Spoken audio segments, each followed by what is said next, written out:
Something Borrowed.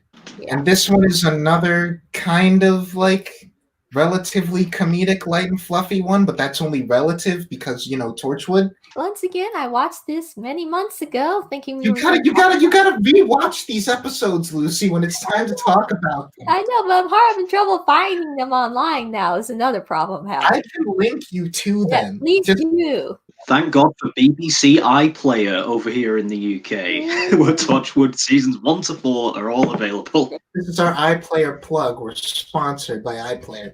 Yeah. That's not true. We're not sponsored by iPlayer. Don't sue us. Well, and this is actually another one of the episodes that I actually remember catching on TV like years back. I didn't watch the whole thing, but I saw like Reese coming into the room and Gwen pointing at the baby and being like, "Oh my God, yeah." Like, by Torchwood standards, this is a pretty light and fun one. And they got Phil Ford to write it because he wrote, like, a bunch of Coronation Street, I think. And they were like, make this one feel like a soap opera because it's a wedding episode. Robert, you go ahead because you have some feelings, I think, from the post you made. Yeah, you chose the wrong episode for this. Because the thing is, I actually really like Torchwood Series 2. And there's a lot of great episodes there, like Sleeper, Adam, Finale, and Fragments, but Something Borrowed is not one of them. I think there was a couple of funny lines I liked, and I understand it was supposed to be a comedy episode, but the comedy did not land. This was day one level for me. This was just, I mean, for a start, Gwen is horrible in this episode. Okay, so she could die. She has like an alien bug living inside her, but no, I've spent a lot on this wedding. Let's have it today. She's basically like the type of person who goes outside during this coronavirus pandemic. That rubbed me the wrong way. She definitely would be one of those people that would go out to eat or do something like that. If I could somewhat defend this, though, I think the episode does outright imply that she's suddenly late stage pregnant and is having a lot of hormones. She's making the wrong decision, but I don't think she's fully in her right mind. Yeah, she's a bit crazy, especially when she took that pickle and just started eating it. Yeah, in general, she's my least favorite character in the show, though, so take that as you will. You might have like the same bias against her that we have against Rose, where like even in episodes where Rose is kind of justifiable, I'm like, just stop, Rose. It's like me with Owen, basically. So each of us have that one character. Even if they're doing good, you're still like, I still don't like him. With Owen, it's like I hated him at the start, but I kind of like him, I think, from Out of Time onwards. Owen has like a whole intentional character arc that's going from this very hateable, objectively terrible person to less of that. It's very much a choice on the part of the writing to be like, let's grow Owen as a person and to make him more likable than he was to start with.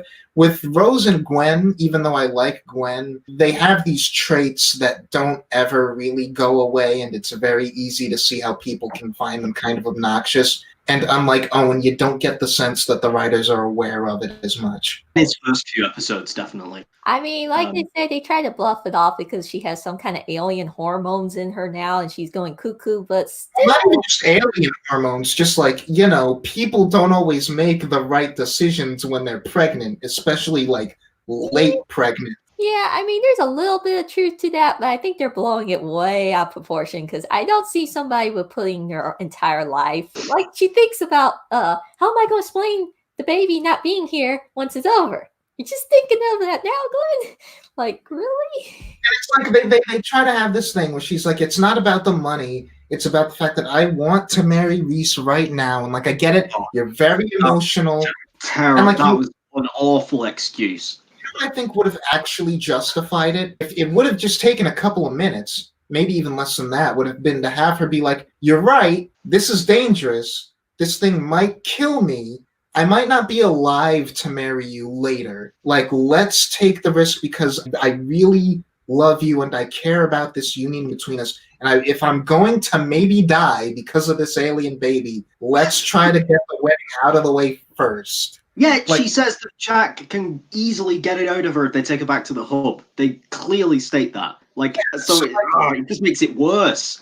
It changed it though, like to where we're not sure if she's going to die or not. But as it is now, it's like you're just being silly, Glenn. They say, like, Owen tells her, if you come to the hub for like a couple days, we can get this thing out of you, no problem. And she's like, take that out and like have it be like, we don't know for sure how much time I've got left. I want to do this one thing before I kick it. That I think justifies a lot. But as of now, it's just really silly.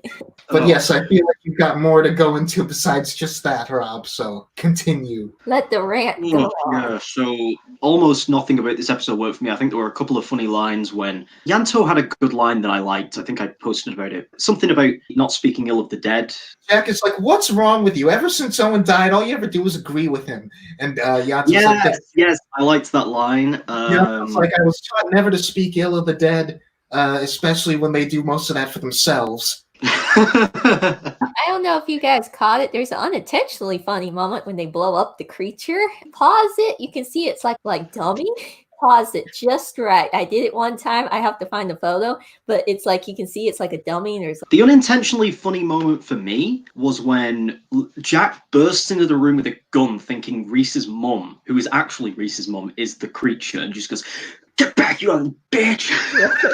Also, Jack barely existed in this episode. He ran around. I think it's one moment where he sort of tries to weirdly seduce Gwen, but that turns out to be the creature. Gwen was about to kiss him, and then, of course, 10 minutes later, it ends with, "Oh, I love you, Reese," and they get back together. Well, of course, they never acknowledge what happened 10 minutes later. I saw her, and I was like, I thought she was kind of like, what is happening right now? What are you doing? I guess they never explicitly went that far. That's just how it looked. The whole reason why she's doing this is because she just apparently loved Reese so much, and then the minute Jack starts coming on to her, it is like she is going for it. Yeah, see, no, I didn't get that. I got like, she's worried about the baby, fake Jack comes up and like turns her around and she's like, "Oh, what are you doing?" It was a lot of sexual tension there from what I remember. Again, we've established that Jack has sexual tension with everyone. I know, but it was like she wanted to be with him. Like it was a lot. And we have gone through this, Nick. Sometimes you don't pick up on that stuff as well because we still argue about the Doctor and Rose having a thing all these years later. Yeah, but I don't like Rose. I don't want them to have a thing. I'm desperate for them not to have a thing. They have a thing. Even Russell T. Davis said, yes, Rose is his official girlfriend during that Jesus time. Christ, no. He said that. On the positive side, he has like never mentioned her since Journey's End, so he's probably forgotten about her by this point. We don't need this no more. River's the girl now.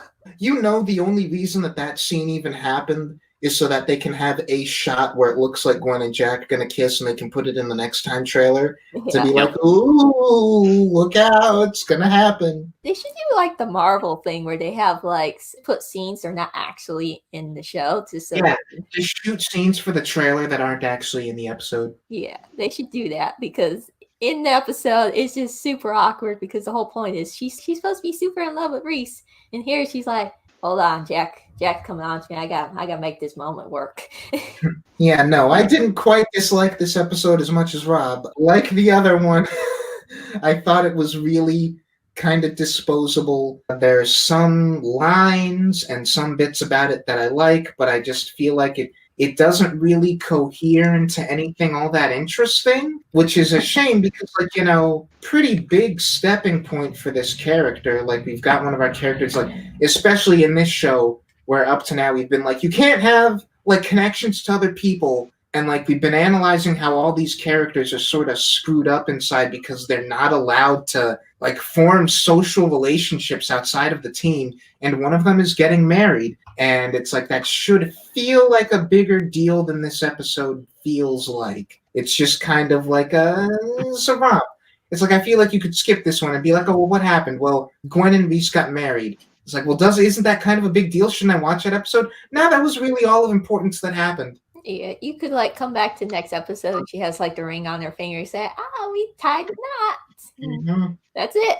And I guess a slightly important thing is they introduced Gwen's parents, who appear in Miracle Day pretty heavily. So you don't really need to watch this episode to know, oh, that's Gwen's parents, because that's pretty clearly established if you watch series 4 anyway, without watching this.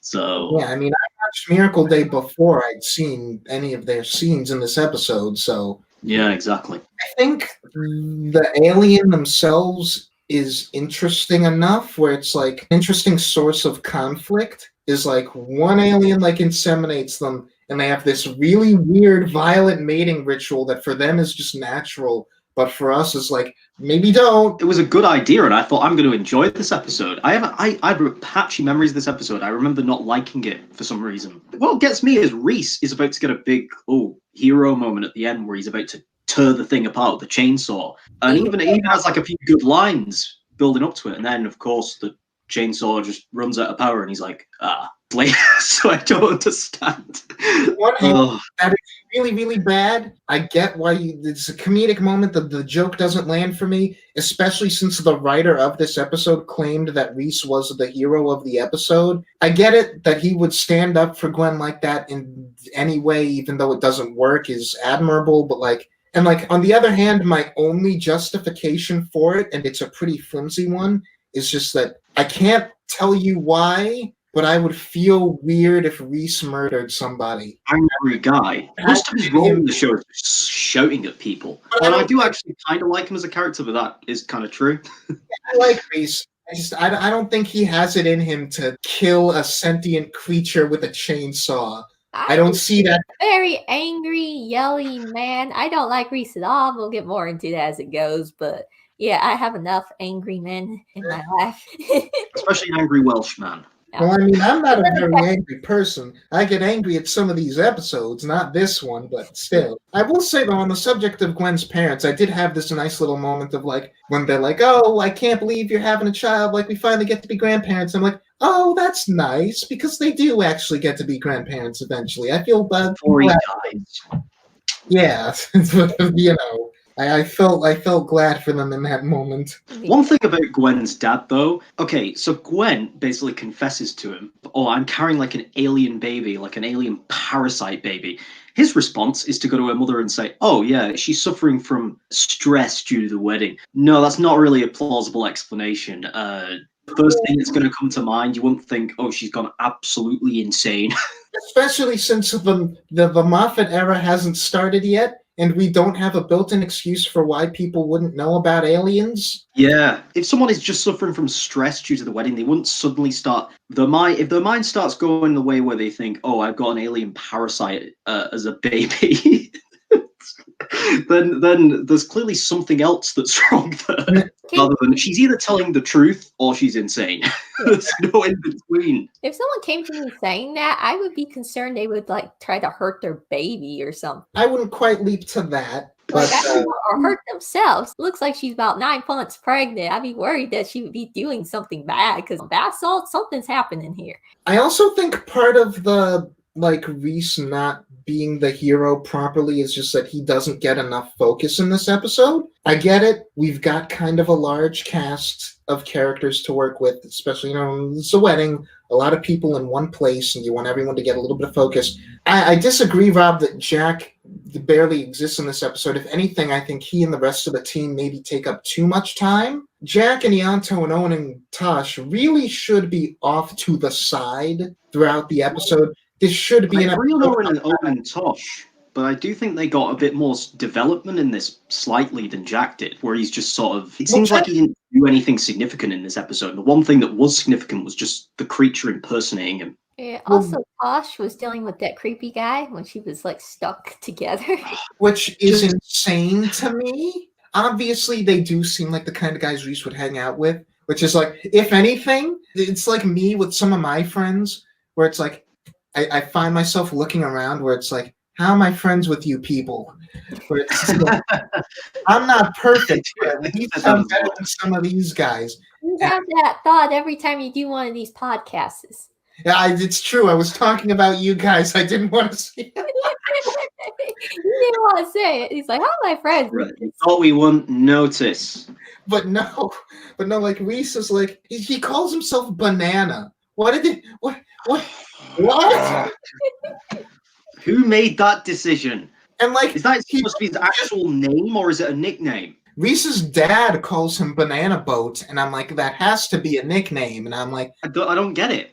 he doesn't even just stop at like being obnoxious and making pervy comments. He literally molests Tosh. Yeah, and they play it as a joke. And I'm like, what is this episode? It's really They did bad. the same It's thing real in bad. the pilot episode though as well, which was also bad. You mentioned like Day one. Yeah, day one, which is like that episode compared to this one. I honestly prefer that one. That No. episode, because the thing is, you brought that up in the context of like bad comedy. I don't look at day one as an episode that's trying to be very funny. It's just an episode that's easy to laugh at because the subject matter is sexual. Well, that But, makes it worse. Wait, well, this episode is at least trying to be a comedy, whereas, as you say, day one is unintentionally funny. I don't think it is. I look at day one and I think that's just a straightforward, disposable, procedural episode where people like to laugh at it because it happens to center around sex. I'm not someone who finds like sexual subject matter inherently funny, so I'm just like, it's an episode about sex. They do try to make the episode really serious, but it's not the premise of day one that's the problem. It's just everything about it. I don't have the end thing even is Jack just kissing her for no reason. And there's that like 5-minute lesbian scene in there which adds nothing. The ending is really where it gets comical because basically she just goes to one person to the next person in a sperm bank and they just turn to dust and there's little piles of dust everywhere, and that's probably the most hilarious part. I just thought it was really cringe-inducing. It's probably my least favorite episode of the show. I will say this episode is kind of funny bad. Like you can watch it and get a laugh out of it. See, I can't. I don't even think this one is that bad. Like, this one and day one are probably just like, that was fine.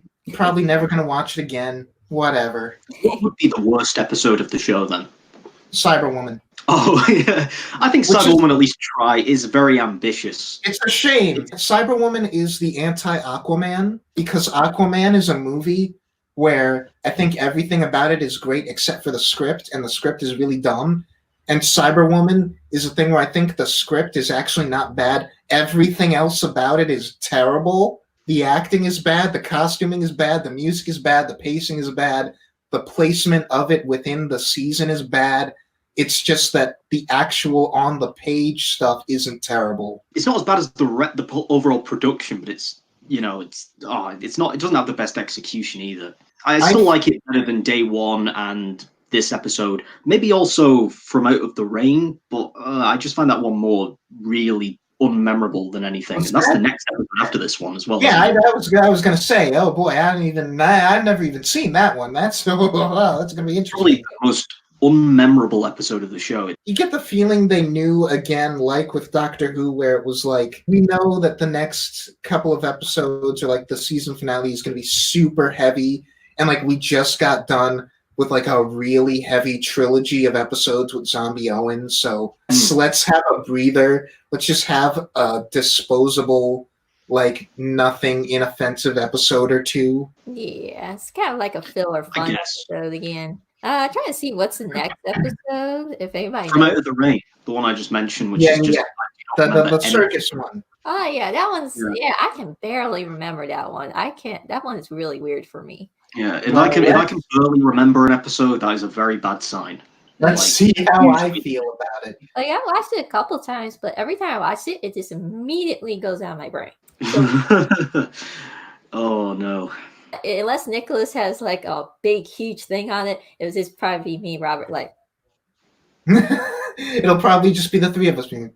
We'll move on to Adrift. Yeah, back to skipping these. This was fun. I think this episode is whatever. I've got no strong feelings one way or the other. Gwen hiding a gun in her bouquet was cool. That's about it. Meh, was okay.